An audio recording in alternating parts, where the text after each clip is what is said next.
Hello students, welcome back to another video. तो हमने जो न्यू बैच 2026-27 या 27-28 के लिए क्लासेस स्टार्ट की हुई है बीए 5th सेमेस्टर हिस्ट्री की। तो आज की वीडियो में हम हिस्ट्री के पेपर नंबर 2 का यूनिट नंबर 2 पढ़ने वाले हैं।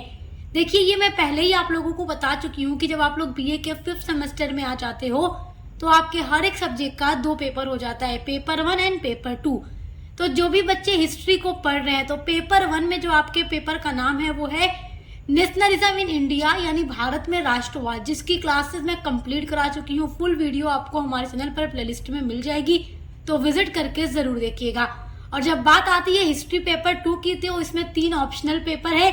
आप तीनों में से कोई भी एक चूज करके पढ़ सकते हैं और तीनों ही पेपर का सिलेबस मैं आप लोगों के साथ डिस्कस कर चुकी हूँ और मैंने आपसे कहा भी है कि सभी की क्लासेस और मॉडल पेपर की वीडियोस मैं आपको प्रोवाइड करा दूंगी, जिससे आप अपने एग्जाम की तैयारी कर सकें। तो अभी हमने जो क्लास स्टार्ट की है हिस्ट्री पेपर 2 की, वो है हिस्ट्री ऑफ मॉडर्न वर्ल्ड 1453 ईस्वी से लेकर 1815 ईस्वी तक। तो आपको आधुनिक विश्व का इतिहास पढ़ना है पेपर नंबर 2 में। तो जिन बच्चों ने ये पेपर चूज किया हुआ है अपने हिस्ट्री पेपर 2 में, तो इसका यूनिट नंबर 1 हम पढ़ चुके हैं। आज की वीडियो में यूनिट नंबर 2 पढ़ने वाले हैं। यूनिट नंबर 2 में आपको पढ़ना है पुनर्जागरण के बारे में, जो यूरोप में रेनेसा हुआ पुनर्जागरण, उसके बारे में आपको पढ़ना है कि पुनर्जागरण क्या है, ये कैसे हुआ, इसके कारण क्या है, इसकी विशेषता और इसके प्रभाव। तो आज की वीडियो में हम पुनर्जागरण का अर्थ, इसके कारण, विशेषता और प्रभाव को पूरा डिटेल में समझने वाले हैं। और आज मैं आपको ये इतने अच्छे तरीके से बताने वाली हूँ कि एग्जाम में जब भी आपसे पूछेगा आप इजीली लॉन्ग आंसर अच्छे से लिख लोगे, क्योंकि बहुत ही आसान और सरल भाषा में आपको नोट्स के साथ समझाने वाली हूँ। तो चलिए देखते हैं सबसे पहले पुनर्जागरण होता क्या है। आप पुनर्जागरण के बारे में जब 4th सेमेस्टर में थे तो पढ़ चुके हैं। 4th सेमेस्टर में जो आपका पेपर था हिस्ट्री आधुनिक विश्व का इतिहास ही था, उसमें आप पढ़ चुके हैं और मैं पढ़ा भी चुकी हूँ आप लोगों को। तो पुनर्जागरण आपके सामने कोई नया वर्ड नहीं है, आप इससे पहले से ही परिचित हैं, इंट्रोड्यूस हो चुके हैं। देखिए, जो पुनर्जागरण है ये सबसे पहले इटली में हुआ था। तो पुनर्जागरण शब्द जो है वो फ्रांसीसी शब्द रेनेसा का हिंदी रूपांतरण है, यानी फ्रांसीसी शब्द है रेनेसा, जिसको हिंदी में कहते हैं पुनर्जागरण। तो पुनर्जागरण का अर्थ होता है, पुनर्जागरण का मतलब होता है फिर से जीवित होना या फिर से जागना। फिर से जागने का यहाँ पर मतलब ये नहीं है कि कोई इंसान गहरी नींद में सो गया था और वो सोकर उठा है तो उसका मतलब हो गया पुनर्जागरण।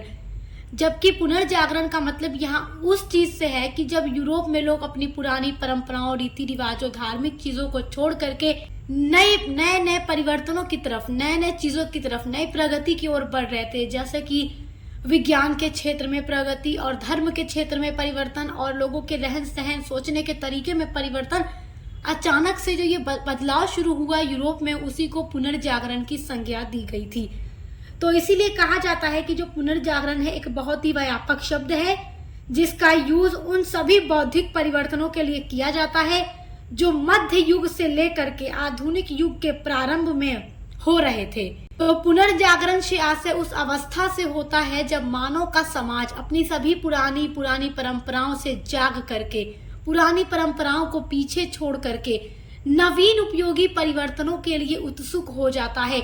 नवीन मतलब नया, उपयोगी जो मनुष्य के जीवन में उपयोगी हो, उसके लाइफ को और भी ज्यादा अच्छा करती हो। ऐसे बदलाव की तरफ जब मानव का समाज बढ़ने लगता है और पुरानी परंपराओं, रीति रिवाजों को, पुराने ख्यालात को, मान्यताओं को जब पीछे छोड़ता है, तो उसी को यूरोप में संज्ञा दे दी गई थी पुनर्जागरण की।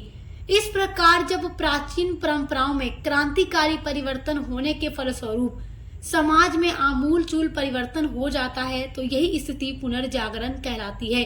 क्रांति मतलब क्या होता है? अचानक से किसी चीज में बदलाव आ जाना। तो यूरोप में जब ये सारी चीजें हो रही थी उस समय, लोग पुरानी चीजों को छोड़ के जब आगे बढ़ रहे थे, नई प्रगति की ओर बढ़ते चले जा रहे थे विज्ञान के क्षेत्र में, तो वही पुनर्जागरण कहलाया। पुनर्जागरण के अभ्युदय का जो गौरव है वो इटली को प्राप्त है, यानी यूरोप में जो इटली कंट्री है उसको कहा जाता है कि वहीं से पुनर्जागरण की शुरुआत हुई, वहीं से सबसे पहले ये शुरू हुआ। तो पूरे यूरोप में पुनर्जागरण इटली से ही फैला था, ये शुरू इटली में ही हुआ था। संसार के इतिहास में जब हम वर्ल्ड हिस्ट्री की बात करते हैं तो सन 1300 ईस्वी से लेकर के 1500 ईस्वी तक के बीच की जो अवधि है, टाइम है, उसी को पुनर्जागरण कहा जाता है।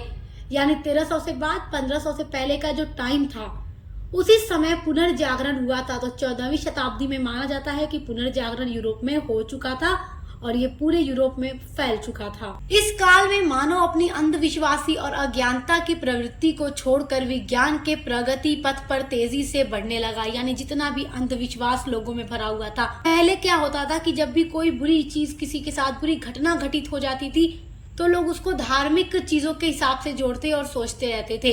तो वो जो अंधविश्वास था, वो जो अज्ञानता थी, मनुष्य उसको पीछे छोड़कर अब विज्ञान के प्रगति पथ की ओर बढ़ चुका था। तो पुनर्जागरण के बारे में आई होप कि आप समझ गए होंगे कि पुनर्जागरण क्या है। नवीन चीजों की तरफ बढ़ना, अचानक से समाज में आमूल चूल परिवर्तन हो जाना। आमूल चूल का परिवर्तन का क्या मतलब है? जैसे अचानक नई नई चीजों में बदलाव आने लगना, नया नया परिवर्तन देखने को मिलना जो मनुष्य के लिए अधिक उपयोगी हो, और पुरानी परंपरा, मान्यता, अंधविश्वास और अज्ञानता को छोड़कर विज्ञान के क्षेत्र की ओर आगे बढ़ने लगना, वही होता है पुनर्जागरण। तो ये जो यूरोप में पुनर्जागरण 14वीं शताब्दी में लगभग हुआ था, तो उसके होने के क्या क्या कारण थे? देखो, जब भी कोई चीज होती है उसके पीछे कोई ना कोई रीजन अवश्य होता है। तो पुनर्जागरण के होने का भी कोई कारण होगा, तभी तो जाकर पुनर्जागरण यूरोप में घटित हुआ। तो वो क्या क्या कारण है, आइए उनको देखते हैं, क्योंकि पुनर्जागरण होने के भी बहुत सारे कारण हैं। यूरोप में पुनर्जागरण होने का पहला कारण है धर्म युद्धों का प्रभाव। देखिए, मध्य युग के समय में तुर्कों और ईसाइयों के बीच में धर्म प्रचार व अपने पवित्र स्थलों की सुरक्षा को लेकर लगातार कई सारे युद्ध हो रहे थे। यानी हर एक धर्म के लोग क्या चाह रहे थे कि हमारा जो पवित्र स्थल है वो सुरक्षित रहे और हमारे ही धर्म का प्रचार विश्व के हर देश में हो। तो ये जो तुर्कों और ईसाइयों के बीच में अपने पवित्र स्थलों को लेकर के, सुरक्षा को लेकर युद्ध होता चला जा रहा था, तो इन सभी युद्धों में ईसाइयों को बहुत बड़ा नुकसान चुकाना पड़ा, क्योंकि ईसाई जो थे वो हार गए थे।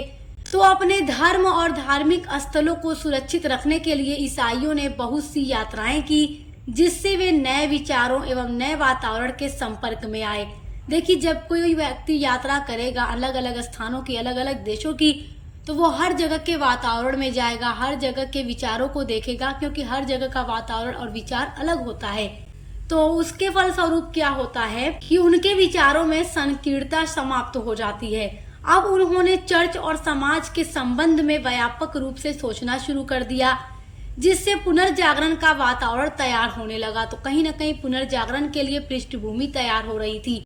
इन धर्म युद्धों के कारण ईसाई इस्लाम सभ्यता के संपर्क में आते हैं। उन्होंने तुर्क जीवन शैली और रहन सहन को देखा कि तुर्क किस तरीके से रहते हैं।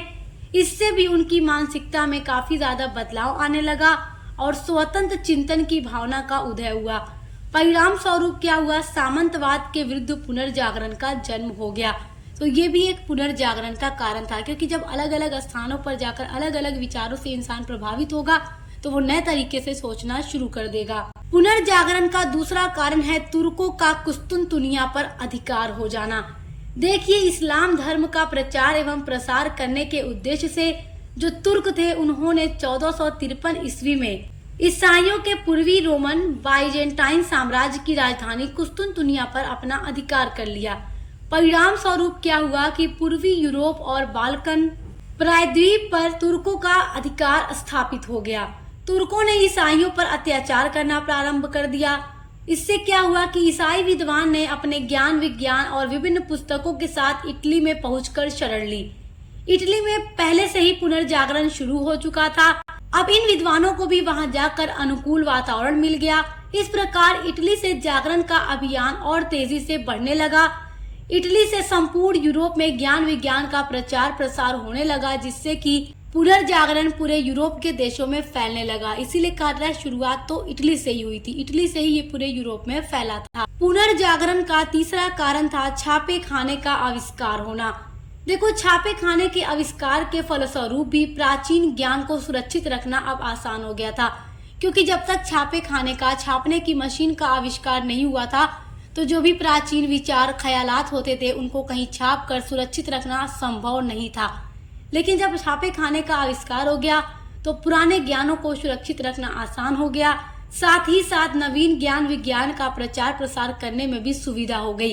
ताकि लोग क्या करेंगे, नए नए ज्ञान विज्ञान का प्रचार प्रसार करने के लिए उसको छपा देंगे और उसका प्रचार प्रसार करने लगे। लोग दूर दूर तक विज्ञान से परिचित होने लगे, जिससे लोगों में जागृति आई और पुनर्जागरण को बल मिला। इसी समय क्या हुआ, 1477 ईस्वी में क्या होता है, विलियम कैक्सटन ने इंग्लैंड में अपना छापा खाना खोला। इसके बाद पुस्तकों की छपाई का भी काम शुरू हो गया। इससे क्या हुआ कि जब किताबें छपने लगी तो हर कोई उन्हें लेकर पढ़ने लगा और नए नए ज्ञान से परिचित होने लगा और लोगों के सोचने और रहने के तरीके में बदलाव आने लगा। तो ये भी पुनर्जागरण का एक कारण था। देखिए, पुनर्जागरण का चौथा कारण था नगरों का विकास होना। देखिए, जैसे जैसे यूरोप में परिवर्तन होता चला जा रहा था तो व्यापार के क्षेत्र में भी काफी ज्यादा परिवर्तन हुआ और व्यापार की प्रगति हुई, जिससे क्या हुआ कि यूरोप में बहुत सारे नगरों का विकास हुआ और जिन नगरों का विकास हुआ था वो नगर व्यापार, उद्योग धंधे और शिक्षा के प्रमुख केंद्र बन गए थे। नगरों के विकास एवं व्यापारिक उन्नति के फलस्वरूप क्या हुआ, मध्य वर्ग का उदय हुआ और मध्य वर्ग के लोगों ने तेजी से नए विचारों को अपनाया। इससे भी पुनर्जागरण तेजी से फैलने लगा। पुनर्जागरण का पांचवा कारण है भाषा एवं साहित्य के क्षेत्र में परिवर्तन। देखिए, अलग अलग जो लेखक थे उन्होंने साहित्य के क्षेत्र में भी बहुत ज्यादा योगदान दिया और अलग अलग पुस्तकें भी इस युग में लिखी गई, जिससे कि साहित्य और भाषा के क्षेत्र में भी परिवर्तन आया और ये भी पुनर्जागरण का एक कारण था। और इस टाइम की एक बहुत ही फेमस बुक है डिवाइन कॉमेडी, जो कि दांते ने लिखी थी। पुनर्जागरण का छठा कारण देखिए, धर्म के प्रति नई मान्यताओं का विकास होना। देखिए, मध्यकाल तक लोग धर्म के प्राचीन सिद्धांतों से बंधे हुए थे और लोग धर्म के ही हिसाब से हर एक चीज को सोचा करते थे। वे स्वर्ग और नर्क की कल्पना से प्रेरित होकर हर काम को करते थे, परंतु अब धर्म में भी नए विचारों का विकास होने लगा था। इन्हीं नवीन मान्यताओं ने धर्म के क्षेत्र में भी क्रांतिकारी परिवर्तन कर दिए और ये सारे परिवर्तन जो अचानक हर एक फील्ड में होते चले जा रहे थे, ये सब पुनर्जागरण का कारण था। आप देख रहे हैं, जो भी कारण आप यहाँ पर पढ़ रहे हैं, ये इन सब चीजों में जब परिवर्तन होने लगा तभी पुनर्जागरण की पृष्ठभूमि बनती जा रही थी और पुनर्जागरण समझिए कहीं ना कहीं यूरोप में हो रहा था, क्योंकि पहले लोग धर्म के हिसाब से बंधे हुए थे और धर्म के पुराने जो भी रीति रिवाज परंपराएं थी उनको ही, उन्हीं मान्यताओं को मानकर वो चला करते थे और हर एक काम को वो नर्क या स्वर्ग के अकॉर्डिंग ही किया करते थे सोच करके। पुनर्जागरण होने का सातवां कारण है नए व्यापारिक मार्गों की खोज होना। देखिए, कुस्तुन दुनिया पर तुर्कों का अधिकार जब हो गया तो यूरोप का रास्ता पूर्वी देशों के लिए बंद हो गया था। अब इस समस्या को सुलझाने के लिए यूरोप वासी समुद्र मार्गों की खोज करने के लिए निकल पड़े। पुर्तगाल हो या फ्रांस हो, इटली हो, हॉलैंड हो, इन सभी देशों के नाविक जो समुद्री मार्गों की खोज करने के लिए चल पड़े और आपने देखा कि वास्को डी गामा जो थे उन्होंने भारत आने के लिए समुद्री मार्ग की खोज की, जिसके बाद भारत आने के लिए समुद्री मार्ग की खोज हो पाई। तो उस समय नए नए व्यापारिक मार्गों की भी खोज हुई, जिससे कि क्या हुआ कि लोगों में खूब मच गई अलग अलग देशों को अपना उपनिवेश बनाने की। तो देखिए, ये अलग अलग जो कारण आप देख रहे हैं ये सब पुनर्जागरण के कारण थे। तो आई होप आप पुनर्जागरण के कारण समझ गए होंगे। आइए अब देखते हैं पुनर्जागरण की क्या क्या विशेषताएं थी। पुनर्जागरण की बहुत सारी विशेषताएं थी, जिसमें पहला पॉइंट है यानी पहली विशेषता है कि पुनर्जागरण जब हो जाता है तो उसके परिणाम स्वरूप क्या होता है, धार्मिक विषयों के स्थान पर विज्ञान है, भूगोल है, सौंदर्य शास्त्र है, इतिहास आदि विषयों को पढ़ाने का और पढ़ने का काम भी शुरू किया गया। तो मतलब इससे पहले अभी लोग इन सभी विषयों का अध्ययन नहीं करते थे, केवल धार्मिक विषयों का ही अध्ययन किया जाता था, लेकिन पुनर्जागरण के बाद इन विषयों का भी अध्ययन करना शुरू किया गया। देखिए, पुनर्जागरण की दूसरी विशेषता है कि पुनर्जागरण के बाद क्या होता है, कला को प्रोत्साहन दिया जाता है। और जब पुनर्जागरण की बात आती है तो आप देखते हैं कि इस युग में अलग अलग कलाकार, चित्रकार भी उभर कर सामने आते हैं, जो अलग अलग तरह की कमाल की पेंटिंग्स और चित्र को बनाते हैं। पुनर्जागरण की तीसरी विशेषता है कि पुनर्जागरण ने मनुष्यों को रूढ़ियों, अंधविश्वासों और चर्च के बंधनों से छुटकारा दिला दिया। देखिए, पुनर्जागरण से पहले लोगों में अंधविश्वास बहुत ज्यादा भरा पड़ा था, रूढ़िवादी तरीके से लोग रहते थे और चर्च के बंधनों में बंधे हुए थे। हर एक चीज में क्या था, पुराने ख्यालात, पुरानी मान्यताएं, पुरानी परंपराएं। लेकिन जब पुनर्जागरण होता है तो लोग नए नए परंपराओं, मान्यताओं को अपनाने लगते हैं, जिससे कि उन्हें चर्च के बंधनों से, अंधविश्वासों से, रूढ़िवादों से आजादी मिल जाती है। पुनर्जागरण की चौथी विशेषता है कि पुनर्जागरण ने सदियों से चली आ रही जितनी भी मान्यताएं थी उनको आलोचनात्मक ढंग से सोचने के लिए प्रेरित कर दिया।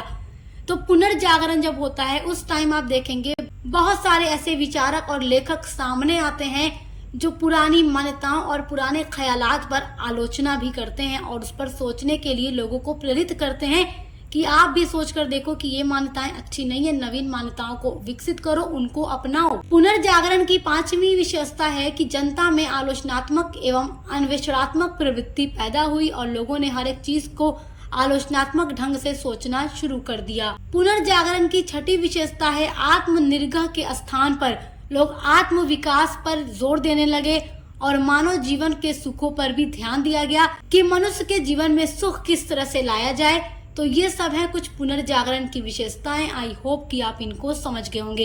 ये सारे टॉपिक जो आप पढ़ रहे हैं एग्जाम के लिए बहुत इंपॉर्टेंट है।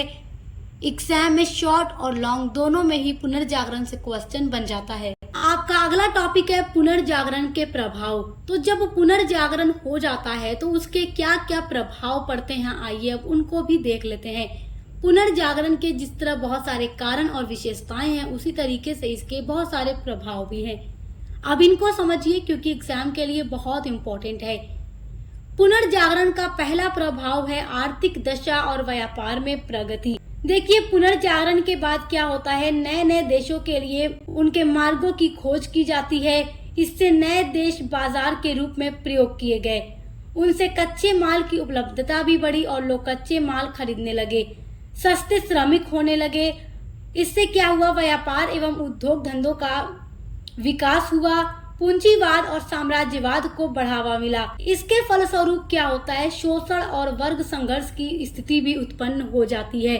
देखिए जब पुनर्जागरण होता है उसके बाद नए नए देशों के लिए जब समुद्री मार्ग की खोज की जाती है और उन्हें अपना उपनिवेश बनाया जाता है, आप देखते हैं जितने भी यूरोपीय देश थे उनमें साम्राज्यवादी महत्वाकांक्षाएं भरी पड़ी थी। हर एक देश यही चाहता था, चाहे वो इंग्लैंड हो, फ्रांस हो, पुर्तगाल हो या डेनमार्क, सभी देश क्या चाहते थे कि अलग अलग देशों को अपना उपनिवेश बनाए जिससे सस्ते श्रमिक और सस्ते माल प्राप्त करें और उन्हें यूरोप की बाजारों में लाकर महंगे दामों पर बेचकर अधिक से अधिक लाभ कमाया जाए। तो उसी तरह आप देखते हैं हमारे भारत में भी बहुत सारी यूरोपीय कंपनियां आती हैं, जैसे पुर्तगाल है, ब्रिटिश है, डच है, फ्रांसीसी है। ये सारी कंपनियां भारत में आती हैं व्यापार करने के उद्देश्य से और अंग्रेज तो यहाँ शासन भी करते हैं। तो हमारा भारत भी उपनिवेश रह चुका है अंग्रेजों का, जो यहाँ से सस्ता माल ले जाया करते थे। तो इससे क्या होता है कि पूंजीवाद की स्थापना हो गई और पूंजीपति वर्ग और एकदम लो वर्ग भी सामने आता है और जो पूंजीपति वर्ग थे वो निम्न वर्गों का शोषण भी किया करते थे। आर्थिक विकास जब होने लगा तो यूरोपीय देशों में संपन्नता बढ़ती गई और लोगों का जीवन विलासी यानी लग्जरी होने लगा।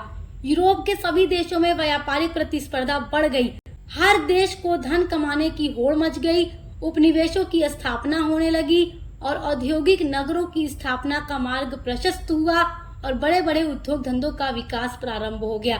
व्यापारिक उन्नति के फलस्वरूप समाज में मध्यम वर्ग का भी उदय देखने को मिलता है। देखिए पुनर्जागरण का दूसरा प्रभाव है सामाजिक जीवन में प्रगति। देखिए जब पुनर्जागरण होता है तो लोग अपने अंधविश्वासी जीवन को छोड़ करके वैज्ञानिक दृष्टिकोण को अपनाने लगते हैं और समाज में सामंतवादी व्यवस्था समाप्त हो गई और लोगों के अंदर राष्ट्रवादी भावना भी विकसित होने लगी, जिससे कि लोगों का सामाजिक जीवन जो था उसमें भी सुधार आने लगा और लोगों के जीवन में प्रगति आने लगी। पुनर्जागरण का तीसरा प्रभाव है धार्मिक दृष्टिकोण में व्यापक बदलाव। देखिए पहले धार्मिक चीजें भी बहुत दूसरी तरीके की थी और जटिल थी। पुनर्जागरण के बाद धार्मिक परिवर्तन भी बहुत अधिक देखने को मिलता है। देखिए उस समय क्या था, इस्लाम धर्म के बढ़ते प्रभाव के कारण ईसाई जो धर्म था अपने समाज को और अपने धर्म की रक्षा के लिए वो एकजुट हो गए। कैथोलिक धर्म में भी पर्याप्त सुधार हुआ और प्रोटेस्टेंट धर्म की महत्ता बढ़ने लगी। आपने देखा कि जब पुनर्जागरण होता है उसके बाद कैथोलिक चर्च में बहुत अधिक व्याप्त भ्रष्टाचार और बुराइयां थीं, जिन्हें समाप्त करने के उद्देश्य से मार्टिन लूथर ने धर्म सुधार आंदोलन चलाया था। तो धर्म सुधार आंदोलन चलने का भी एक कारण है कहीं न कहीं पुनर्जागरण का होना, जो कि आप अगले यूनिट में पढ़ेंगे। यूनिट नंबर 3 में मैं आपको पढ़ाऊंगी धर्म सुधार आंदोलन के बारे में। तो आप जब पुनर्जागरण को पढ़े रहेंगे तो धर्म सुधार आंदोलन समझना आपके लिए आसान हो जाएगा। तो देखिए उस समय मध्य युग में क्या हुआ, धार्मिक अंधविश्वास और मान्यताएं समाप्त होने लगी और लोग धर्म के क्षेत्र में भी नए नए सिद्धांतों को और मान्यताओं को अपनाने लगे, जिससे कि धार्मिक बदलाव भी देखने को मिलता है। पुनर्जागरण का चौथा प्रभाव है राष्ट्रीयता का विकास होना। देखिए पुनर्जागरण के कारण नए नए राज्यों का जन्म हुआ, इससे राष्ट्रीयता की भावना बढ़ी, सामंतवाद का अंत होने लगा, जिससे शक्तिशाली राज्यों का उदय हुआ, जिससे राष्ट्रीयता की भावना विकसित होना स्वाभाविक था। तो कहीं न कहीं पुनर्जागरण के बाद राष्ट्रीयता की भावना बहुत अधिक विकसित हुई थी।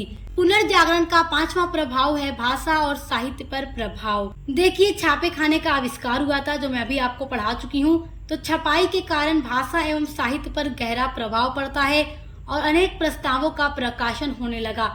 इससे शिक्षा का भी प्रसार प्रचार हुआ और ज्ञान भी विस्तार होने लगा।